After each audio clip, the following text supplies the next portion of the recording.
नमस्कार। मैं हूं आलोक यात्री, लेकर आया हूं आपके लिए आपका पसंदीदा प्रोग्राम इंडिया डेली का खास शो शैतान।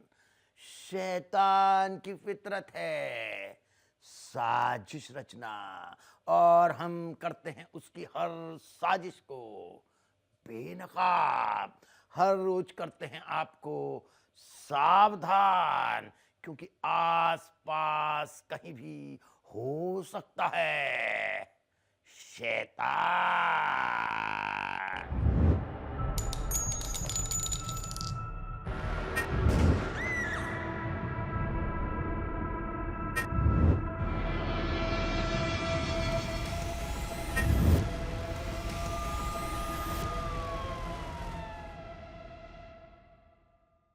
माफिया डॉन दाऊद इब्राहिम की थी वो कौन सी सबसे बड़ी गलती जिसने अंडरवर्ल्ड के सबसे बड़े कानून को तोड़ दिया? क्यों दाऊद ने जे अस्पताल हमले का काम छोटा राजन से छीनकर छोटा शकील को सौंपा था? ये सवाल मुंबई अंडरवर्ल्ड के सबसे बड़े शूट आउट की कहानी करता है बयान। आज हम आपको बताएंगे कि कैसे बीआरए गैंग और डी कंपनी की दुश्मनी ने मुंबई अंडरवर्ल्ड का चेहरा बदल दिया, और कैसे एक मर्डर ने इस गैंगवार को बना दिया और खतरनाक।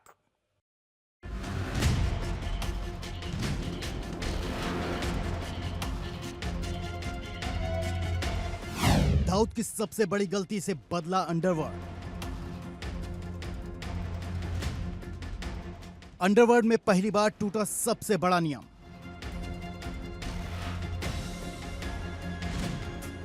जे अस्पताल हमला, क्यों बदला दाऊद का प्लान?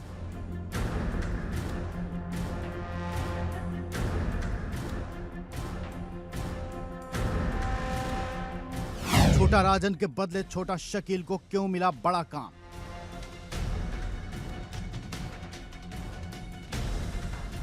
साल 1986 ये वो वक्त था जब अंडरवर्ल्ड डॉन दाऊद इब्राहिम मुंबई छोड़कर दुबई भाग गया। लेकिन मुंबई में डी कंपनी और बीआरए गैंग के बीच गैंगवार जारी रही। बीआरए गैंग के 3 खतरनाक गैंगस्टर शामिल थे: बाबू रेशम, रामानायक और अरुण गवली, जिन्होंने डी कंपनी के लिए मुश्किलें खड़ी कर दी थी। लेकिन जब दाऊद ने जवाबी हमला कर इनकी जड़ें हिलानी शुरू की तो मुंबई का अंडरवर्ल्ड और ज्यादा हिंसक हो गया। साल 1984-85 में बीआरए गैंग के तीनों गैंगस्टर्स डी कंपनी यानी दाऊद इब्राहिम के साथ मिलकर काम किया करते थे। लेकिन बताया जाता है कि बीआरए गैंग के रमा नायक की प्रॉपर्टी विवाद को लेकर दाऊद इब्राहिम के साथ रिश्ते खराब हो गए थे। धीरे धीरे ये रिश्ते इतने खराब हो गए कि बीआरए गैंग और डी कंपनी के बीच गैंग वॉर शुरू हो गई। ये दुश्मनी इतनी बढ़ गई थी कि साल 1990-92 के बीच कई गैंगवार हुए। साल 1987 में अंडरवर्ल्ड डॉन दाऊद इब्राहिम ने बीआरए गैंग के गैंगस्टर बाबू रेशम की हत्या करवा दी। इसके 1 साल बाद यानी साल 1988 में पुलिस कस्टडी में रमा नायक की भी हत्या करवा दी। अब बीआरए गैंग में सिर्फ गैंगस्टर अरुण गवली ही बचा था। गवली ने अपने बड़े भाई किशोर गवली के साथ मिलकर नया गैंग को खड़ा किया।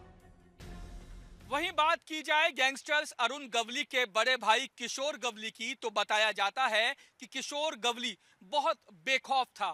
वो मुंबई की सड़कों पर बिना किसी खौफ के अकेला ही निकल जाया करता था और जगह जगह घूमकर लोगों से मिलता था। लेकिन 22 जनवरी 1990 की वो तारीख थी जिसने अंडरवर्ल्ड की शक्ल और नियमों को पूरी तरह से बदलकर रख दिया। बताया जाता है कि 22 जनवरी 1990 को किशोर गवली मुंबई के महिमा में शीतला देवी मंदिर के पास मौजूद था। तभी दाऊद इब्राहिम के शूटर वहां पहुंचे और एक के बाद एक कई गोलियां मारकर किशोर गवली की बेरहमी से हत्या कर दी। इस गैंगवार की वजह से अंडरवर्ल्ड के सारे नियम टूट गए, जिसके बाद अंडरवर्ल्ड का चेहरा पूरी तरह से बदल गया। क्योंकि अब तक अंडरवर्ल्ड का यह कानून था कि चाहे कुछ भी हो, गैंगवार में डॉन के परिजनों को टारगेट नहीं किया जाएगा। लेकिन किशोर गवली की हत्या ने सारे नियम तोड़ दिए। बड़े भाई किशोर गवली की हत्या ने अरुण गवली का गुस्सा 7वें आसमान पर पहुंचा दिया।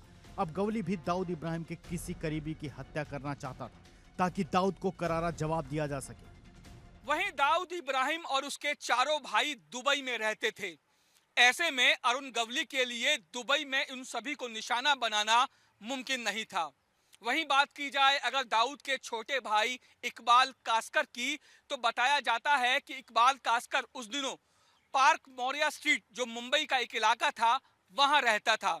लेकिन दाऊद ने उस इलाके को भी किले में तब्दील किया हुआ था। यही कारण था कि अरुण गवली के लिए इकबाल कास्कर तक पहुंचना मुमकिन नहीं था, जिसके चलते अरुण गवली ने दाऊद इब्राहिम के जीजा और हसीना पारकर के पति इब्राहिम पारकर को निशाना बनाया। साल 1992 में अरुण गवली ने दाऊद इब्राहिम के जीजा इब्राहिम पारकर को मारकर गैंगवार को नया मोड़ दे दिया।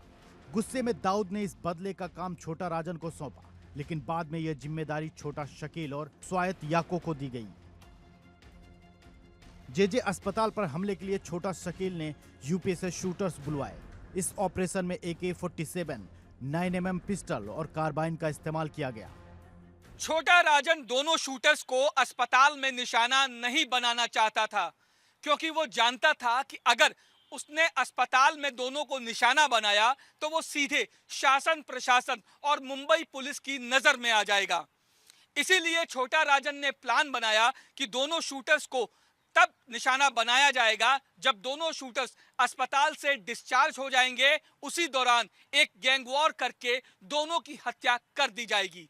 तब तक उसे इंतजार करना होगा। लेकिन दाऊद के लिए एक एक दिन गुजारना बहुत मुश्किल हो रहा था। वहीं छोटा शकील और स्वात्या ने दाऊद इब्राहिम के कान भरने शुरू कर दिए थे।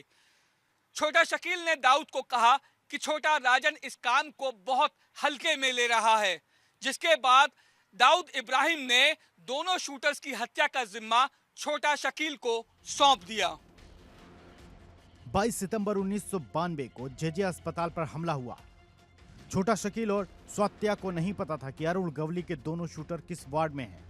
500 से ज्यादा गोलियां चली, जिसमें एक शूटर मारा गया, लेकिन दूसरा बच गया।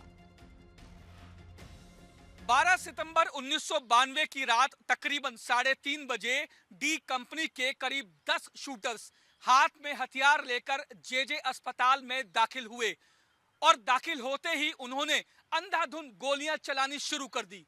इस गोलीकांड में एक शूटर्स की मौत हुई, जबकि वहां मौजूद डॉक्टर्स, अस्पताल के स्टाफ, मरीज और उनके तीमारदारों को भी गोलियां लगी।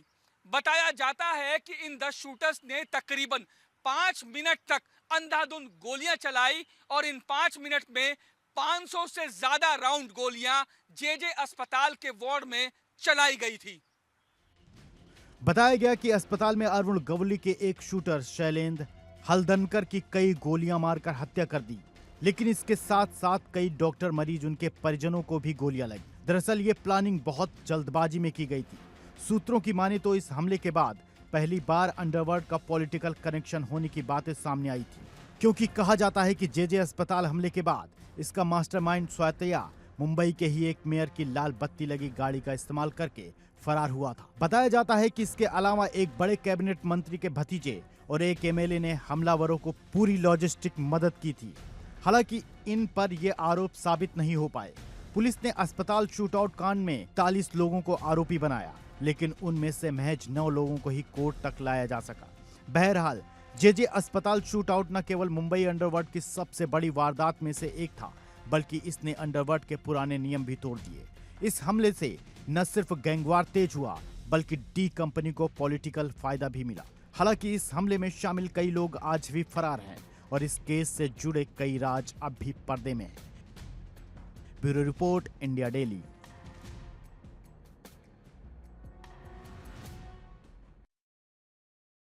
शहर दर शहर फैला है शैतानों का जाल। शैतानों ने शुरू किया ऑनलाइन लूट का नया खेल।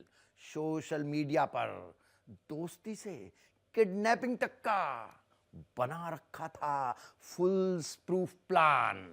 हनी ट्रैप गैंग में शामिल महिलाएं पहले पैसे वालों से फेसबुक पर करती थी दोस्ती, फिर सुनसान इलाके में बुलाकर गैंग के लोगों के साथ मिलकर लूट लेती थी। कैसे ये गैंग व्यापारियों को बनाता था शिकार, और किस तरह पुलिस ने कर दिया इस नापाक खेल का पर्दाफाश।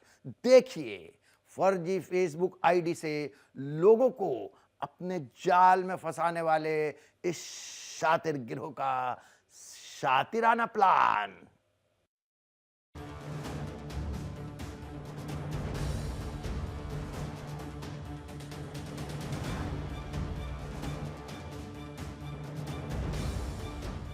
सोशल मीडिया पर मोनिका और आकांक्षा से सावधान। दोस्ती फिर किडनैपिंग, अंजाम ऑनलाइन ठगी।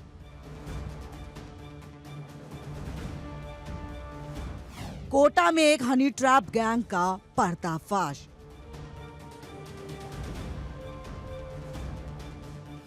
दोस्ती से किडनैपिंग तक का प्लान डिकोड।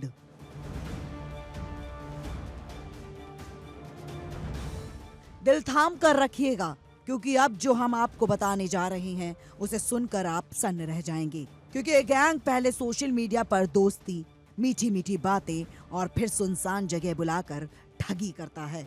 कोटा पुलिस ने ऐसे ही एक हनी ट्रैप गैंग का पर्दाफाश किया है, जो ऑनलाइन ट्रांजैक्शन के जरिए व्यापारियों से लाखों रुपए लूट रहा था। लेकिन कानून से वो शातिर शैतान बच नहीं सके और ऑनलाइन ठगी करने वाले हनी ट्रैप गैंग का पर्दाफाश हो गया। मामला राजस्थान के कोटा का है।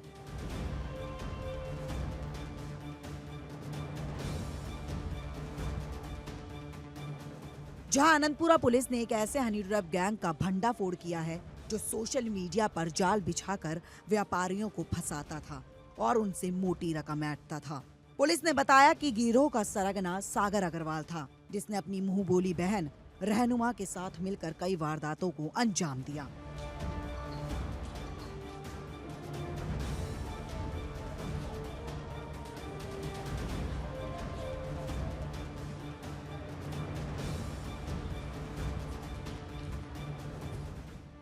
अलीना नाम की महिला गिरोह की मुख्य सदस्य थी, जो सागर के साथ मिलकर मोनिका सिंघानिया और आकांक्षा सिंघानिया जैसे नामों से फर्जी फेसबुक प्रोफाइल चलाती थी। दरअसल ये गिरोह व्यापारियों को लुभाने के लिए था। फर्जी फेसबुक प्रोफाइल का इस्तेमाल किया जाता था। पीड़ितों को ऑनलाइन चैट में फंसाने के बाद सुनसान जगहों पर बुलाया जाता था, जहां उनका अपहरण कर ब्लैकमेल किया जाता था। पीड़ित को झूठे रेप केस में फंसाने की धमकी देकर पैसे वसूले जाते थे। साथ ही पीड़ित को छोड़ने से पहले गिरोह उनके फोन से चैट रिकॉर्ड डिलीट कर देता था। बताया गया कि दादाबाड़ी के चित्रगुप्त कॉलोनी निवासी प्रशांत विजय ने ऐसा ही एक मामला दर्ज कराया था। वो मोनिका सिंघानिया नाम की फेसबुक यूजर से 5 दिनों से चैट कर रहे थे। पीड़ित ने बताया कि 25 फरवरी को मोनिका ने उसे अनंतपुरा के कर्णेश्वर महादेव मंदिर में मिलने के लिए बुलाया। रास्ते में 4 लोगों ने उसे उसकी ही कार से अगवा कर लिया। 2-3 घंटे तक इधर उधर घुमाया और ऑनलाइन ट्रांजैक्शन के जरिए 1 लाख रुपए ट्रांसफर करने के लिए मजबूर किया। प्रशांत की शिकायत पर पुलिस ने इस गिरोह को पकड़ने के लिए फेसबुक और बैंक अकाउंट की ट्रैकिंग की। अलीना को एक इवेंट से गिरफ्तार किया गया और फिर सागर अग्रवाल को भी पकड़ लिया गया। लेकिन चौंकाने वाली बात यह है कि इस गिरोह का मास्टरमाइंड अभी भी फरार है। बताया गया कि पिछले साल भी ये गिरोह कई लोगों पर बलात्कार का झूठा आरोप लगाकर थानों में केस दर्ज करा चुका है, जो बाद में कोर्ट में निपटा दिए गए। पुलिस अब आरोपियों को न्यायालय में पेश कर उनकी शिनाख्त कर रही है। इसके साथ ही अन्य मामलों की भी जांच की जा रही है, ताकि ये पता लगाया जा सके कि इस गैंग ने और कितने व्यापारियों को अपना शिकार बनाया। लेकिन हाल ही में बढ़ रहे इस तरह के मामलों ने कई गंभीर सवाल खड़े कर दिए हैं। अगर आप भी ठगी के शिकार हैं तो तुरंत पुलिस को अपनी समस्या बताएं और ऐसे शैतानों को सलाखों के पीछे पहुंचाने में मदद करें। Bureau report, India daily.